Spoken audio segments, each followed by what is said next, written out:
Redenção, livro 4, capítulo 2. A piedosa enferma fez o esposo erguer-se, tocando-lhe a fronte com os dedos febris, que ele osculou com ternura. Convidou-o a sentar-se ao seu lado e concitou-o a narrar-lhe todos os sucessos ocorridos na sua ausência, sentindo-se feliz em revê-lo, com os olhos nevoados de pranto e compunção. Quando ele terminou o relato de tudo o que lhe sucedera, Heloísa falou-lhe docemente. Sabia que voltarias, enviado por Deus, para nos reconciliarmos. Quantas vezes, porém, a dúvida lacerou-me o coração. Temia baixar à campa sem estar purificada a teus olhos, continuando a me julgar adúltera, a mim, que defendia a nossa honra e a do René, com risco da própria vida.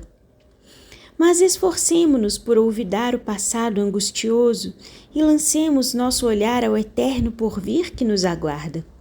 Sim, receava que voltasses tarde e, contudo, secreta intuição me advertia que tornarias ao lar deserto, mas honrado, e já liberto do nefasto jugo do infeliz que destruiu nossa ventura terrena, e que seria, enfim, reabilitada a teus olhos para eu morrer tranquilamente. Agora, patenteada a minha inocência, é mister que parta para onde se acha o nosso querido filhinho. A saudade supera o meu desejo de ser útil ao nosso próximo.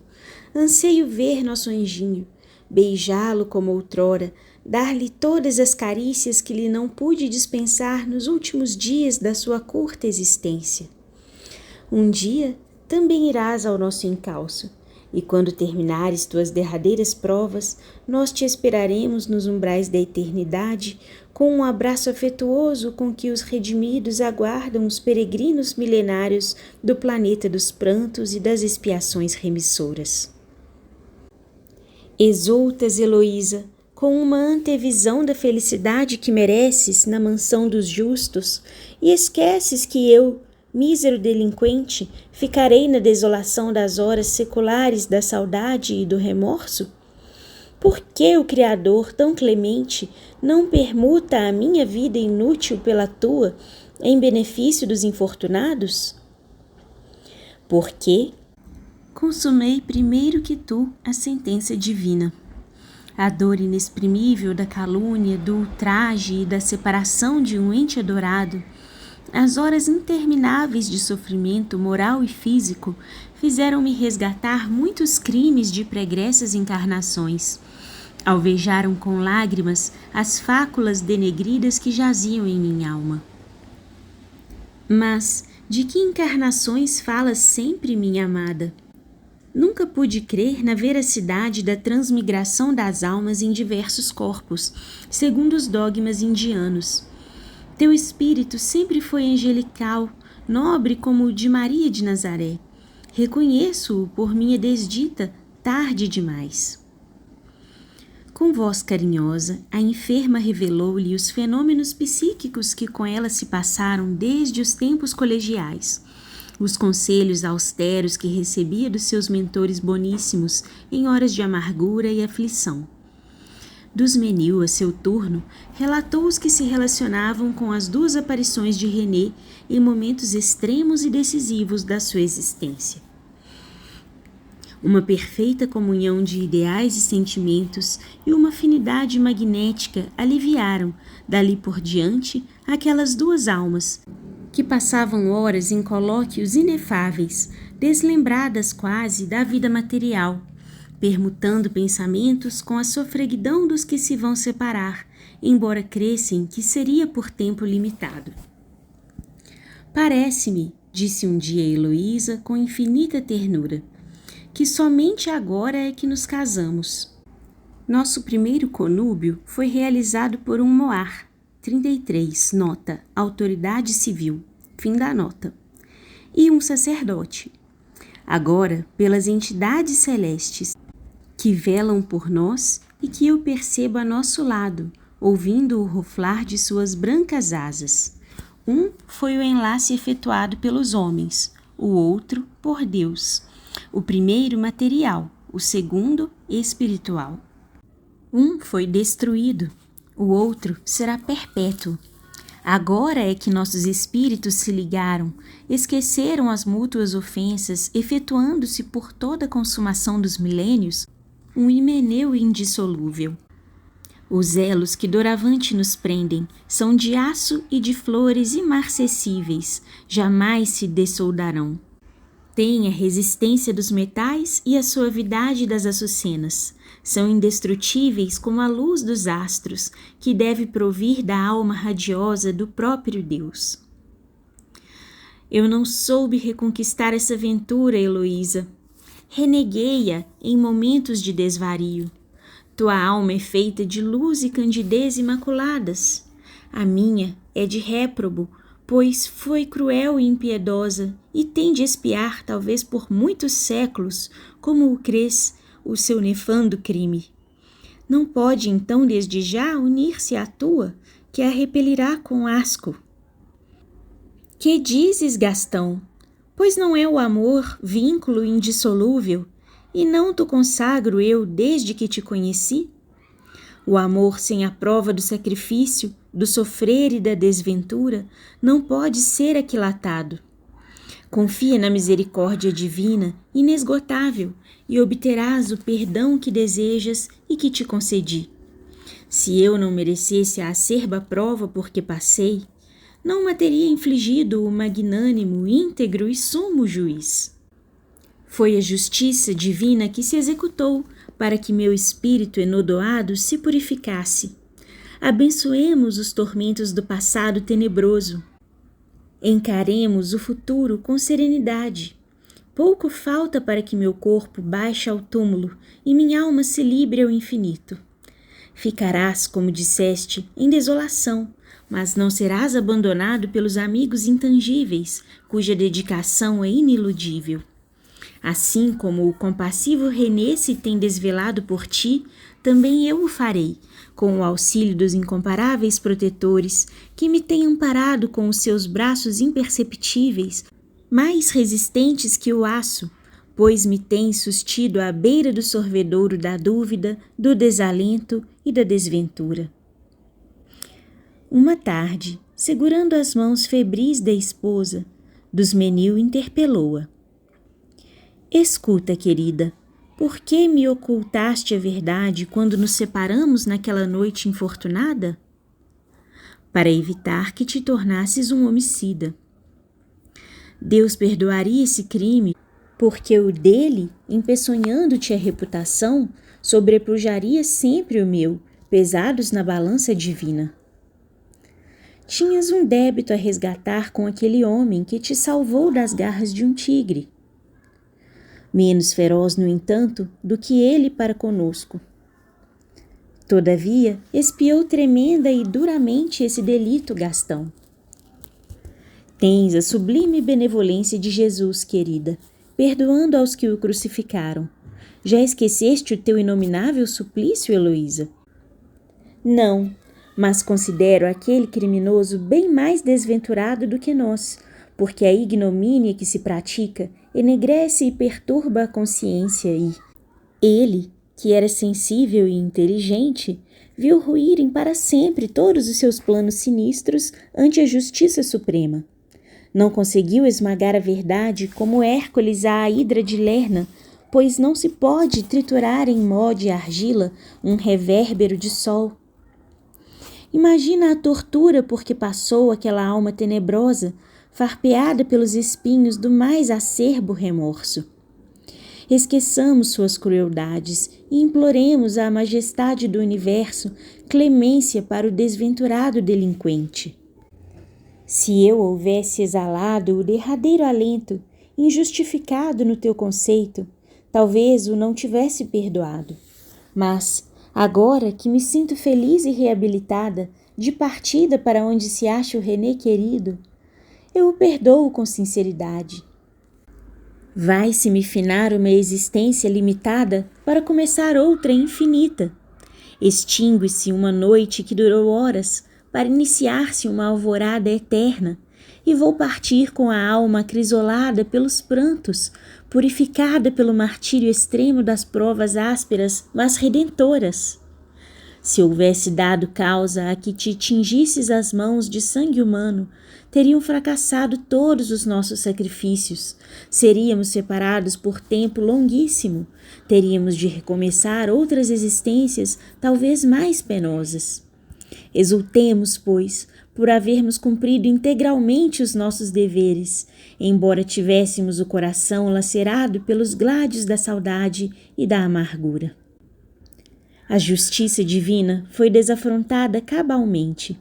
Os réus vão alcançar o alvará de soltura definitiva. Outras existências repetes, Heloísa? Pois será crível que, após as refregas pungentes de uma vida planetária, tenhamos em perspectiva novas dores e outros infortúnios? Ouve, Gastão, há muito devia ter-te exposto o que se tem passado comigo. Supões talvez que deliro, mas apesar de muito debilitada pela enfermidade, tenho as faculdades mentais inalteradas. O que te vou narrar está nos domínios do mundo subjetivo, do plano espiritual, mas é a expressão da mais pura realidade.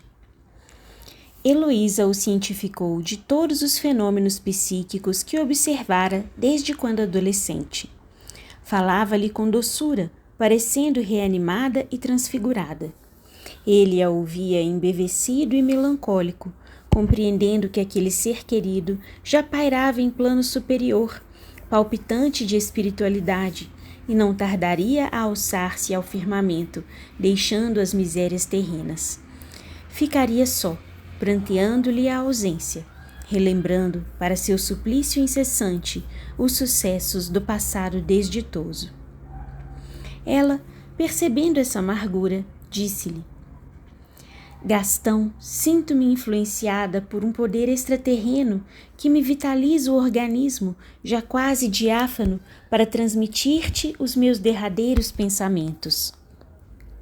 Percebo que em breves dias, ou talvez instantes, remontarei às regiões serenas, de repouso e ventura, que existem no cosmos, e onde se encontram nosso pranteado filhinho e entidades puríssimas, rondas siderais, que descem das almenaras radiosas do firmamento ao tremedal deste planeta, norteando para o Criador aquelas a quem amam fraternalmente.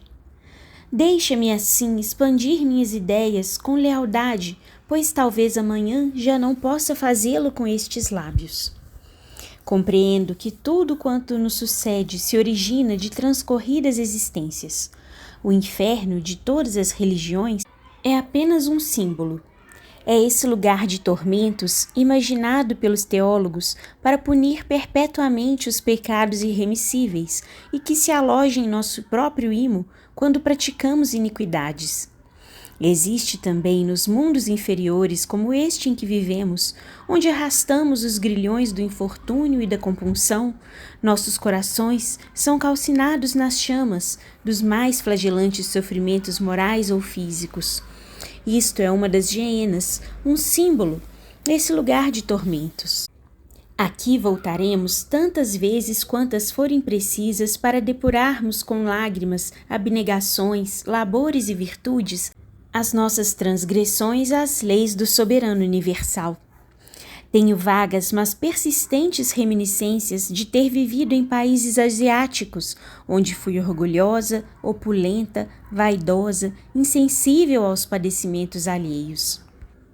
Tu, meu amigo, René, Marta, o senhor de Brusier, meus pais e Ariel, fostes companheiros de encarnações terrenas do meu espírito milenário, e Deus já nos ligou sob o mesmo teto para olvidarmos mútuos ressentimentos, para lucificarmos nossas almas torvas. Vincula-nos a força centrípeta e invencível do amor e do ódio. Este, porém, por influxo do alto, se desvanecerá qual vulcão disperso nos ares. Aquele é perene e indissolúvel como a luz solar. Por que te amei desde o momento em que surgiste neste solar, onde te aguardava antes de conhecer-te? Por que temi aquele cruel hindu desde o primeiro instante em que o vi? Por que pressenti nele o déspota execrado de outrora? quem me lançou no vórtice da traição? Por que não posso permanecer neste mundo que me parece deserto e árido desde a partida do nosso idolatrado René? São recordações do passado longínquo, encontros de almas, queridas ou abominadas, rumorejos do que presenciamos e fica em nosso âmago, como os conservam as volutas das conchas longe do oceano em que se formaram. Devo maldizer perenemente a quem me fez delinquir e depois remir as iniquidades que pratiquei, impulsionada pelo anseio de ostentação e aplausos? Não! Os punhais com que esfacelamos o coração dos nossos comparsas de jornada são guardados em escrínios invulneráveis por mãos de gendarmes divinos e depois voltam-se contra nós e nos golpeiam também. É a justiça de Talião sideral que se executa cabalmente. Todos esses seres a quem magoamos ou felicitamos gravitam-nos em torno, como planetas eternos ao redor de um astro. E mais tarde galgarão conosco as paragens etéreas, como nebulosas humanas que se aproximam do astro supremo, Deus. Se eu não estivesse reabilitada a teus olhos, talvez não pudesse agir com esta placidez espiritual que orvalha meu coração, refrigerando-o com a bênção do Pai inefável. Nem poderia esquecer os tormentos que me infligiu aquele cujo nome execrando não pude pronunciar durante alguns anos, porque me parecia que, se o fizesse, abrasaria os lábios. Voltaste, porém, com a convicção plena de que nunca transgredi os meus deveres e, por isso, procedendo de acordo com os alvitres de entidades imaculadas, sentindo-me venturosa, propensa ao perdão e à piedade, quero faças comigo uma prece pela alma sombria de Hamed. Meu espírito desabrocha à luz da comiseração, como do lírio desabrocha um novo cálice para receber o rocio do céu. Abençoo agora os meus dissabores, as minhas angústias que me fizeram remir muitas iniquidades. Não sofre o inocente, mas o que cumpre uma sentença reta e redentora, exarada pelo incomparável magistrado que nos julga em tribunal incrustado de estrelas. Bendigo todas as minhas lágrimas, todas as agonias, pois a dor é a asa de luz que nos alça da terra às regiões siderais. Sinto-me diáfana e ditosa, esperando exultante a hora da partida. Perdoa-me se me regozijo apesar de deixar-te imerso em rude padecer. Ficarás alguns anos mais neste degredo, por concluir a pena dolorosa que te foi imposta pela alçada divina. Eu beijarei dentro em pouco o nosso adorado filhinho, e ambos, orando por ti, aguardaremos com ânsia e júbilo nossa perpétua união.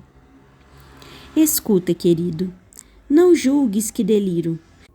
Tens sido probo, nobre de sentimentos, mas não compreendeste ainda o objetivo da nossa permanência neste planeta, pois não tens amado a humanidade nem socorrido o próximo.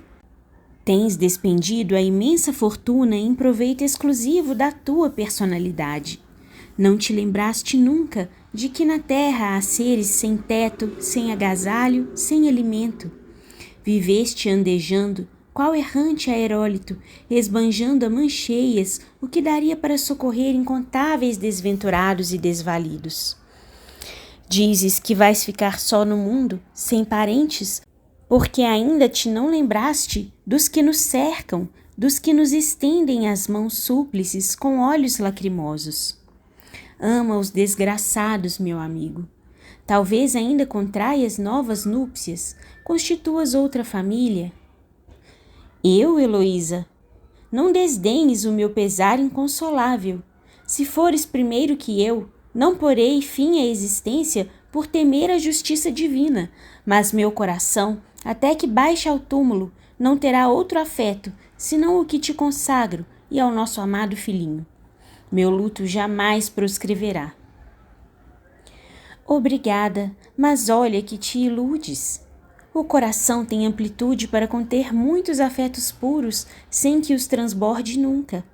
É uma gota divina, oculta em nosso seio, que poderá encerrar um oceano de afeições. Poderás ser fiel à minha memória amando outras criaturas. Não te isoles dos nossos companheiros de trajetória terrena. Antes, busca a sua convivência, coadjuva os desamparados, enxuga os prantos da miséria, acolhe as criancinhas infortunadas, rotas e famintas, nestes inúteis palácios que o destino nos confiou, e que, servindo para acolher nossas almas desoladas, também poderão fazer ditosos outros seres. Sê compassivo e útil à humanidade. Não é acumulando tesouros que enriquecemos, mas disseminando-os pelos pardieiros, transformando-os em pão e em vestes para os desventurados, transformando as moedas metálicas nas rosas odorantes da caridade, como as da Rainha Santa. Ama as criancinhas como Jesus o fez. Eu procurei imitá-lo, lembrando-me de René. As fortunas mais estonteantes ficam circunscritas em cofres fortes quando neles enfurnadas. Valem tanto como calhaus em entupir um poço, não deixando que se aproveite a linfa cristalina que nele borborinha. Aumentam-se consideravelmente, esparsas nas mãos engelhadas de frio pelas alforjas dos desgraçados. São sementes de ouro que só germinam e produzem flores e frutos, opimos de diamantes gratos ao divino pomicultor, que cultiva searas de estrelas. Quando atiradas no solo fértil dos corações desditosos, adubadas pelos prantos da miséria e da desventura. Paupérrimo é o miliardário que deixa aos herdeiros arcas abarrotadas de cédulas e moedas valiosas. Riquíssimo, o pária que reparte o seu bocado, umas migalhas de pão, piedosamente com os famintos. Muitas vezes, os arquimilionários da terra são mendigos do espaço, e aqueles que, humilhados, não têm senão farrapos para cobrir-lhes o corpo enregelado, mas cuja alma está sem nódoas, conquistam nas regiões etéreas uma situação invejável de perene felicidade. Sê bom e serás venturoso no além. Conquistarás, com o bem disseminado pelos desditosos, os tesouros divinos. Breve será agora minha permanência na masmorra do sofrimento. Verei, primeiro que tu, caro amigo, o nosso carinhoso filhinho.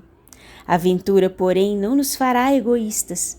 Ele te inspirará, como o tem feito a mim, nas horas de agonia, coragem e resignação. Muitas vezes o vi em forma de arcanjo, a sorrir-me feliz ao lado das criancinhas que eu protegia. Nós esperamos, com ternura e saudade, que termines a tua trajetória terrena. Ele virá pressuroso amparar-te, como fez a sua mãezinha, quando o peso da cruz me vergava os doridos ombros. Fim do capítulo.